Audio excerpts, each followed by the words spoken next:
Welcome to a deep dive into Warhammer 40,000. Today, we're peeling back the layers on one of its most, well, chilling and iconic forces, the Chaos Daemons. It's definitely iconic. We've really plunged deep into their nature, their origins, and yeah, even how they actually perform on the tabletop. We've pulled insights from our core source, Chaos Daemons, nature, gods, and gameplay in Warhammer 40K. Good stuff for there. And today, we're tackling some really mind-bending questions, like how can these terrifying entities, born from the darkest psychic energy, how can they be surprisingly fragile on the battlefield? Right. It seems counterintuitive. And what does it even mean for an army to just manifest from pure emotion, and then, maybe even weirder, to be unmade by your own god? That unmaking part is key, yeah. And here's a wild one for you listening. What happens when belief itself is a weapon? Not just for chaos, but for, like, orcs. Gork and Mork. That's a whole other can of squigs. Yeah. So look, we're here to unpack exactly what these denizens of the warp really are, how they serve the ruinous powers, and where they slot into the grim, sprawling universe of 40K. By the end of this, you should have a much clearer picture, maybe a slightly more disturbed one too. Probably, yeah. It's chaos, after all. Okay, so to really get this, we need to start with their place in the galaxy. Chaos Demons are part of this bigger thing, the Forces of Chaos superfaction. What's that mean exactly? Well, think of a superfaction like a big umbrella. It groups together different armies that share the same basic loyalty. Okay. So the Forces of Chaos are all ultimately devoted to the Chaos Gods in some way. And within that big group, the Demons specifically, they're seen as the archenemy to the Imperium. The archenemy, not just like random monsters. Exactly. They're the ultimate foe, philosophically, physically.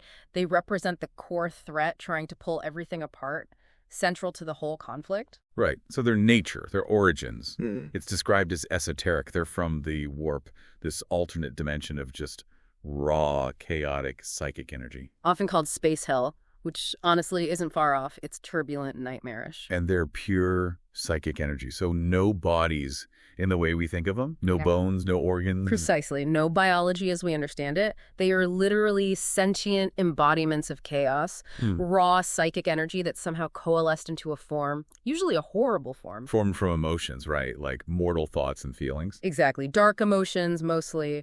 Fear, rage, despair, twisted desires, all churning around in the warp.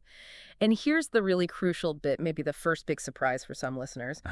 These incredibly powerful beings, they're made entirely at the whim of the Chaos Gods. And just as easily, they can be, well, reabsorbed, unmade, poof. Wait, hang on. So these things, these embodiments of terror, they're pure energy, made of emotion, and they can just be blinked out of existence by their boss. Pretty much. Okay, that completely changes how I thought of an eternal demon. That's fragile, almost. It really challenges that idea of them being indestructible horrors. It does. They are terrifyingly potent, no doubt. But they're also fundamentally unstable, you know? Right. Tethered to their patrons. Their arrival in our reality isn't like being born. It's more like a leak. A leak? Yeah, reality tears open, a crack in the warp appears like the Eye of Terror, the most famous example, and they spill through, taking form. And the warp itself, where they live, it's a reflection of us. Of mortal thoughts. A direct reflection, yeah. Human, alien, doesn't matter. Every strong emotion, every dark thought, it feeds that dimension. It literally empowers the gods and the demons that live there. So feeling fear or anger, yeah, you're actually like adding fuel to the fire. You got it. It's a nasty feedback loop. Wow. Okay, so their whole existence loops back to their creators. Which brings us neatly to the big bosses themselves. The four main chaos gods. Each demon reflects its god, right? Making these distinct legions. Yes, the big four. Each one embodies different aspects of existence twisted into extremes. First, there's Khorne. A blood god. The blood god. War, rage, bloodshed, skulls for the skull throne. You know the drill. His demons are just pure bloodlust given form. Beasts of rage. And on the tabletop, how does that translate? Raw aggression. Khorne demons often get bonuses like extra attack and strength when they charge. They want to get stuck in, chop things up. Think Bloodthirsters, huge winged axe-wielding rage monsters. Okay, pure violence. Yeah. Then who's next? Nurgle. Nurgle, yeah. Grandfather Nurgle. He's the god of disease, decay, stagnation, but also weirdly resilience and rebirth in a grotesque way. His demons are the tough things, right? Like Nurglings, great unclean ones. Infamously tough, despite looking like rotting piles of, well, you know. They are infuriatingly hard to actually kill. It's almost like a morbid cosmic joke. How does that work in the game? High toughness stats, usually. And abilities often called something like disgustingly resilient, where they can just ignore wounds that should have killed them. They just endure, like, decay itself. Gross, but effective. Okay, who's third? Tzeentch, the changer of ways, the architect of fate. Magic, plots, mutation, that sort of thing. All of that. Intrigue, deception, constant change. Tzeentch demons are often bizarre, unnatural-looking things, lots of tentacles, extra eyes, spitting warp fire. So less straightforward fighting, more tricky stuff. Exactly. In gameplay, it's not just raw power. They often have better invulnerable saves, like a 4+ eye representing reality twisting around them. They sling deadly psychic powers, unleash flamers, think Lords of Change, these giant, manipulative bird daemons. Masters of magic and fate. And the last one, Slaanesh. Slaanesh, the prince of pleasure, the god of excess, perfection, sensation, pain, all pushed to the absolute extreme. In the demons.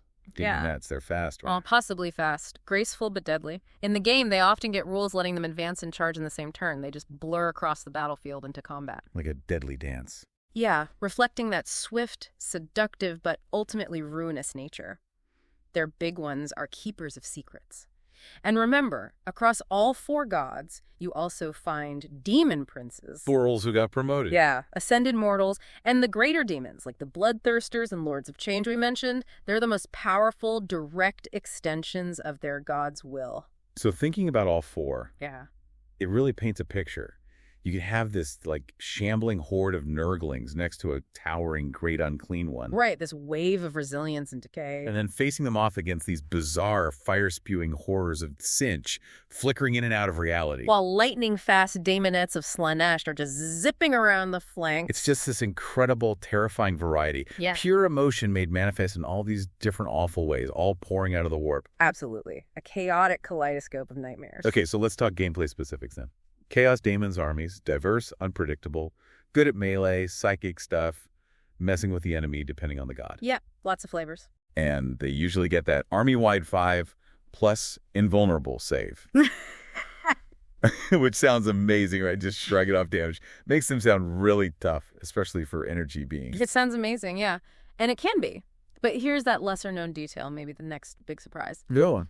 Despite being literal demons from space hell, despite that save, generally speaking, they aren't actually that durable in terms of raw toughness or wounds compared to some other factions. Really? Yeah. And they can be surprisingly vulnerable to morale problems, that whole demonic instability thing. If things go badly, they might just lose cohesion and poof, back to the warp. Huh. So they can just disappear if their nerve breaks. Essentially, yeah. Plus, their shooting is often pretty bad overall. They want to be in your face.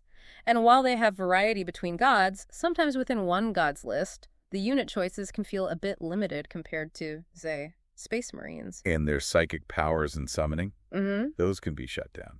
They can, yeah. Anti-psyker abilities are a real problem for some demon builds. So it's this weird mix, capable of incredible feats, protected by the warp, but also fundamentally fragile in ways you might not expect. Not quite the invincible juggernauts lore might imply. That's a huge perception shift. Terrifying potential, but with real weaknesses. Okay, so Daemons are just one part of this bigger forces of chaos thing. What else is in that super faction? Right, it's a big unhappy family. You've got the Chaos Space Marines, obviously. The Traitor Legions, Heretic Astartes. Yep, former Space Marines, twisted by chaos. They bring heavy armor, psychic powers, deadly melee. They're kind of the backbone for many chaos forces. And those huge walkers. Chaos Knights. Oh, yeah. Towering war engines piloted by fallen nobles sworn to chaos. Massive firepower, really tough to take down. Just brutal machines. What about the Tech Priests? The Dark Mechanicum? Ah, yes. The corrupted engineers of Mars and the Forge worlds. They want to fuse technology with warp power. They aren't an official army with their own codex right now, but you see lots of amazing conversions and counts as armies people build. Cool. And finally, the Hordes. The lost and the damned. Basically, Countless regular humans, cultists, mutants, anyone who's fallen to chaos worship, they form these huge, sprawling infantry armies. Maybe not elite, but sheer weight of numbers can be terrifying. So a real mix of corrupted humanity and pure warp entities. Exactly. A whole spectrum of damnation. Okay, this feels like the perfect moment for that other question. We've talked about chaos gods feeding on emotion and belief. Yeah. But then you have the orc gods, Gork and Mork. They're also powered by belief, right? So for you listening, what makes Gork and Mork so fundamentally different from the chaos gods? It seems like the same power source. It seems similar on the surface, but it's fundamentally different in nature and effect. It's a really crucial distinction in the lore. How so? Well, the chaos gods, they feed on mortal emotions, yes, but they actively corrupt their followers. They twist them, manipulate them, bend them to their will, offer power that inevitably damns them. It's insidious. Okay, it makes sense. Corruption is key for chaos. Right. Gork and Mork, on the other hand, they're just raw, primal forces that embody what it is to be an orc. One is brutally cunning, the other is cunningly brutal. Ah, I love that distinction. It's perfect, isn't it? And importantly, they don't corrupt their worshippers. Orcs just are orcs. They follow Gork and Mork instinctively. There's no temptation, no secret pacts, no twisting of the soul. It's just inherent, like built-in faith. Exactly. Their power gets renewed every time orcs have a good fight, which is all the time. They serve Gork and Mork just by being themselves. And the really wild part is how potent that collective orc belief is. The reality-shaping thing, like the red paint. Precisely. If enough orcs believe a red vehicle goes faster, it actually does go faster. Their shared psychic field, the WH energy, is so strong, so unified, it literally bends reality to fit their simple, direct expectations. No complex scheming needed. That's just amazing. It's almost pure in a really weird, orky way. Yeah. Compared to the tangled mess of chaos. It really is. And that leads us to a pretty interesting, maybe even controversial takeaway here. Which is? The direct, uncorrupting way orc belief shapes reality. It stands in such stark contrast to the manipulative, soul-destroying influence of the chaos gods. It really makes you question what divine power even means in this universe. Is it about intricate plots and corrupting influence, or is it about this raw, unified, reality-bending psychic gestalt the orcs have? It suggests maybe the chaos gods aren't the only game in town when it comes to belief-powered entities, and their way isn't the only way. Maybe the orc way, in its own brutal fashion, is more direct. More honest, even. A provocative thought indeed. So, wrapping this up. Chaos demons are like these echoes in a funhouse mirror, right? Each one a twisted reflection of its god, spilling out from that dimension of pure emotion. A perfect summary. Distorted reflections of desire, rage, despair, change. But we want to leave you, the listener, with this final thought to Kaiwan. If orcs can just will reality into conforming through sheer, unadulterated belief, without all the corruption and manipulation, what does that imply about the real nature of power in Warhammer 40,000? And maybe.